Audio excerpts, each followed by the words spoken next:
예, 여러분 반갑습니다. 어반입니다. 오늘은요, 성형수술에 대한 이야기를 한번 해보려고 합니다. 제가 얼마 전에 인터넷에서 성형수술에 우리 돈으로 1억 5천 이상을 이제 개쳐버린 여자를 봤거든. 근데 보면서 너무 어리둥절한 게 있는 거야. 너무 어리둥절한 거야. 그래서 그게 왜 어리둥절했냐면, 사실은 내가 봤을 때 이 여자는 뭐 굳이 성형을 할 필요를 전혀 느낄 수가 없었거든요. 근데 뭐 계속 뭐 이제 애교살과 입술에 뭐 코도 4번이나 하고 윤곽도 깎고 이게 오만 것들을 다 했더라고. 그래서 그 아웃풋, 그 결과물을 봤을 때 사실 뭐 그렇게 전부 다 예뻐졌다도 전혀 느낄 수가 없는 그런 상태였어. 그래서 이게 일본의 어떤 프로그램이었는데, 재밌는 건 여기 사회 보고 있는 남자가 아오이 유 남편이더라고. 그 야마사토 료타라고, 이 사람 지금 생각보다 되게 잘 살고 있더라고. 처음에는 뭐 이렇게 결혼했을 때 아오이유가 뭐 아깝다니 뭐니 이러는데, 정작 보니까 뚜껑 다 까보니까 남자가 엘리트야. 남자가 나름 엘리트고, 대학교도 엘리트 대학 나와가지고 키도 일본 사람 평균 신장보다 되게 크거든. 178인가, 일본 사람이 170이니까 그것보다 되게 크고, 그리고 연봉도 어마어마하더라고. 돈도 많이 벌고. 아오이유보다 못 벌나 못 버나 뭐 그건 모르겠는데, 여튼 뭐 이제 많이 버는데, 뭐 결정적으로 이 두 명은 좀 잘 맞았다 싶은 게, 아오이 유가 약간 좀 감정선이 많이 불안정했다고 하더라고. 약간 좀 이제 지랄병이라고 해야 되나. 근데 여자 이쁘면 좀 지랄병 틀어도 되잖아. 근데 문제는 이 남자가 그걸 되게 잘 받아주는 것 같아. 그거를 잘 받아주는 것 같아가지고, 지금은 뭐 이게 결혼해서 이게 파파라치 사진 찍은 거 보니까 둘이서 그냥 장 보면서 되게 빵긋빵긋 웃으면서 가더라고. 그 마치 그 아오이 유가 오세네 보면 진짜 이쁘게 나왔거든. 그래서 약간 그런 느낌으로 이제 빵긋빵긋 웃고 그러더라고. 근데 여튼 이 남자가 나와서 이제 인터뷰를 뭐 하고 있었는데, 근데 결론적으로 내가 진짜 신기했던 건, 이 사람의 성형 전의 사진을 봐도 나는 성형 전이 훨씬 더 이쁘다는 생각이 들었어. 그래서 기본적으로 성형을 하지 않으면 그 특징이 뭐냐면, 이뻐도 자연스럽고 보통이라도 자연스럽고 못생겨도 자연스럽게 못생겨 있거든. 근데 성형을 하게 되면 그 순간에 뭔가 이제 그 인좀이라는 게 나게 된단 말이야. 그거는 그래서 어떻게 보면 요즘은 성형 같은 거 할 때 가장 사람들이 칭찬이 뭐냐면 그거잖아. 자연스럽게 됐다. 이거 되게 칭찬하잖아. 이게 특급 칭찬이잖아. 근데 이 여자는 뭐 이렇게 자연스럽게 된 것 같지는 않아. 어디 된지 모르겠는데.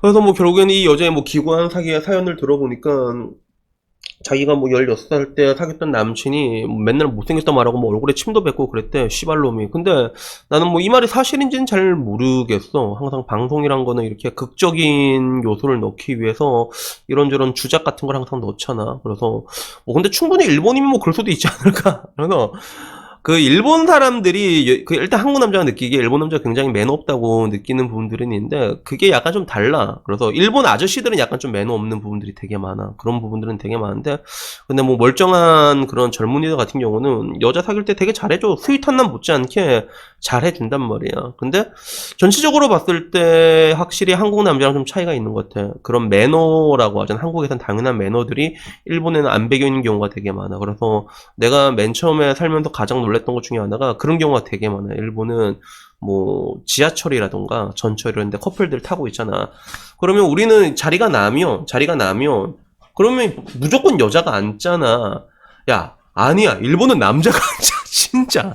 남자가 앉아. 그런 걸 진짜 많이 봤어. 오히려 여자가 남자 보고 앉아 이렇게 하면 남자가 태어나게 앉더라고. 그러면서 이제 여자 보고 가방 줘 이래서 이제 가방 들고 그러더라고. 그래서 그 한국인인 나로선 도저히 이해할 수 없는 일이었는데, 근데 그런 것들이 일본에서는 되게 자연스럽게 일어나고 있거든요. 그래서 뭐 그런 것들을 감안하면 진짜 개차반 새끼들은 뭐 침도 뱉을 수 있다 생각하는데, 뭐 여튼 뭐 내가 볼 땐 침 뱉은 게 중요한 게 아니라, 일단 이러나 저러나 이 여자가 1억 5천이라는 막대한 비용을 얼굴에 이제 튜닝하는데 꼽았는데, 내가 봤을 때 아무리 봐도 이건 괜한 짓을 한 것 같아. 그래서 이게 고등학교 때 사진도 그렇고, 그리고 그 전에 사진 있잖아요. 진짜 아기 때 사진도 구했거든. 그래서 지금 와서 이 여자가 휴증이 있는 거야. 성형을 그렇게 했으니까 엎드려서도 잠을 못 자, 코 때문에. 그래서 엎드려서 자지도 못하고, 그리고 귀에 연골 같은 거 다 뽑아가지고, 이게 아이폰 같은 거, 아이폰 그 귀에 꼽는 걸 뭐라고 하지? 그거 뭐 와이어리스 그 이어폰 같은 거 꼽으면 이게 흘러내린다고 하더라고.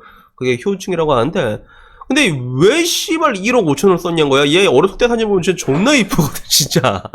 존나 이뻐, 존나 보스란 말이야. 근데 왜 이런 씨발 괜한 짓을 해가지고 얘는 1억 5천을 날려가지고 이렇게 됐을까 하는 그런 생각이 문득 들더라고. 그래서 한국에서도 지금 보면 뭐 어떻게 따지고 보면 일본이란 나라보다 더 심하게 성형을 하는 나라가 한국이잖아. 한국은 뭐 성형공화국이라고 말해도 될 정도로 뭐 성형공화국이 돼서 좋은 점은 뭐냐면 사람들이 성형에 대한 거부감이 없어졌어 지금은. 그래서 내가 어렸을 때만 해도 막 성형미인이라는 곡이 있었거든. 그래서 똑같이 이쁘더라도 성형미인을 하면 곡에 대한 질타 같은 게 좀 따라가는 그런 문화가 있었는데 지금은 뭐 외모 인플레라고 하잖아. 그런 게 너무 많이 올라가서 여자들도 뭐 서로 이게 너도 나도 튜닝하고 남자도 뭐 하는 거 아닌가. 그래서 남자들도 뭐 여자가 뭐 이뻐지면 해도 상관없다라는 그런 비율이 점점 많아지고 있거든요.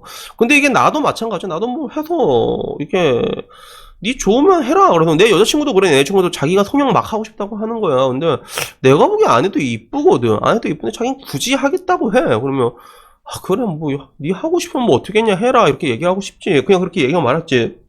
근데 내가 내 주변에 굉장히 많은 사람들이 성형을 생각보다 많이 했어. 뭐 그렇게 많다기보다는 나름 많이 했거든. 남자들 중에서도 한 애가 있고 그리고 여자들 중에서 한 애가 있어. 그래서 남자들은 손에 꼽을 정도인데 여자들은 거의 확실히 많이 하는 것 같아요. 요새는 뭐 눈이라던가 코. 그래서 눈, 코는 기본이라고 하잖아. 그래서 다들 여자가 저 눈, 코밖에 안 고쳤어요. 이러는데 야 사실 씨발 눈, 코 고치면 다 고친 거 아니냐고. 근데 요새는 이제 눈, 코가 기본처럼 돼 있는 것 같더라고. 근데 그 결과물을 보게 되면 나는 약간 좀 반신반의할 때가 많아. 그게 뭐냐면 적어도 내 주변의 여자들이 성형을 했을 때 나는 그게 다이나믹한 변화를 준 걸 난 본 적이 없거든. 실제로 다이나믹하게 변한 사람 아무도 없어. 그래서 이게 성형이라는 게 되게 재밌는 게 내가 그동안 보니까 이게 진짜 다이나믹하게 변하는 여자들의 공통적인 특징이 뭐냐면 방금 전 뭐 1억 5천 꼽은 애처럼 이렇게 이쁜 애들이 아니라 진짜 밋밋하게 생긴 애들 있잖아. 못생긴 게 아니라 밋밋하게 생긴 애들 있잖아. 밋밋하게 생긴 애들. 뭐 예를 들면 아프리카 TV에 박가리라는 여자가 있는데 걔가 진짜 중학교 때 진짜 밋밋하게 생겼거든. 그래서 그렇게 정말로 극적인 다이나믹한 가치 변화를 누릴 수가 있다면 나는 뭐 성형에 1억 5천만 쓰는 것도 이해는 된단 말이야. 왜?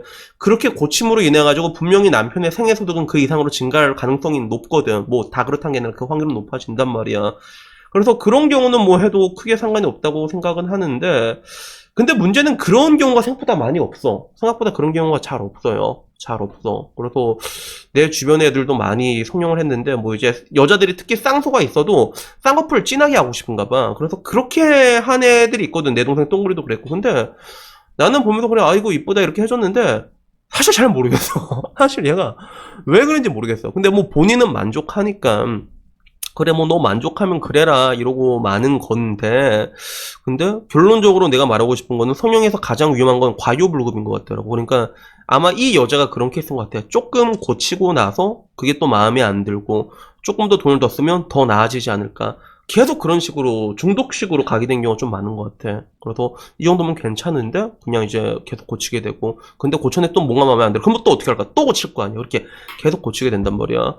그래서 저는 그냥 웬만하면 말하고 싶은 게 좀 진짜 내가 밋밋하게 생겼다 그러면 성형 무조건 하는 게 맞다고 생각해. 남자들도 코 세면 진짜 멋있어지잖아. 하고 싶으면 해야지 하는 게 맞는데 근데 그렇게 적당히 지금 자기가 좀 이쁘다 생각하잖아. 그런 사람들은 내가 봤을 때 그냥 운동하는 게 훨씬 좋은 것 같아. 그래서 실제로 뭐 운동하는 유튜버들 보면 이렇게 뭐라고 해야 될까 자기 외모에 대해 가지고 크게 스트레스를 받지 않잖아. 그냥 약간 밋밋하게 생겨도 몸 좋으니까 그냥 적당히 살고 그러잖아. 물론 여자 유튜버들은 이렇게 운동해도 이게 기본적으로 눈 코는 하긴 하지만 근데 그렇게까지 운동하는 사람들은 그런 성형에 목매는 것처럼 보이진 않거든. 오히려 몸에 목을 매지 그런 것들이 보인단 말이야.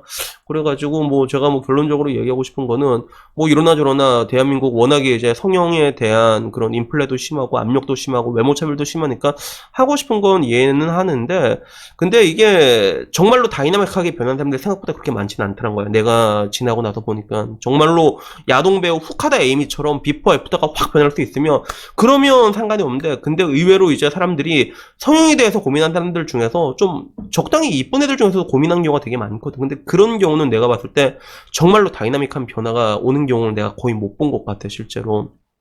그리고 뭐 코 같은 거 하면 좀 이뻐지긴 이뻐지는데 근데 코는 내 보니까 좀 재수술한 사람들도 많이 보고 그랬거든. 그래갖고 그냥 웬만하면 그냥 뭐 이렇게 나도 뭐 지금 와서는 성형을 맨 처음 많이 하려고 했었잖아. 근데 지금 와서 그냥 혼자 살고 있잖아. 대충 생긴 대로.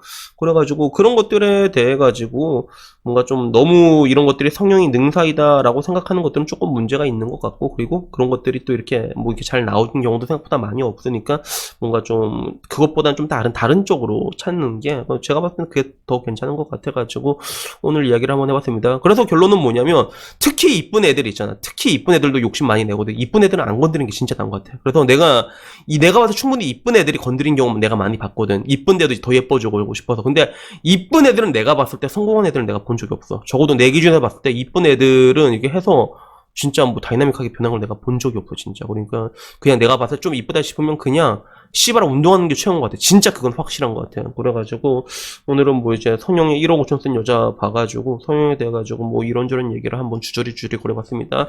그래서 여튼간에 오늘 이야기는 여기까지고요. 다음엔 조금 더 좋은 이야기로 찾아뵙도록 하겠습니다. 이상입니다. 감사합니다.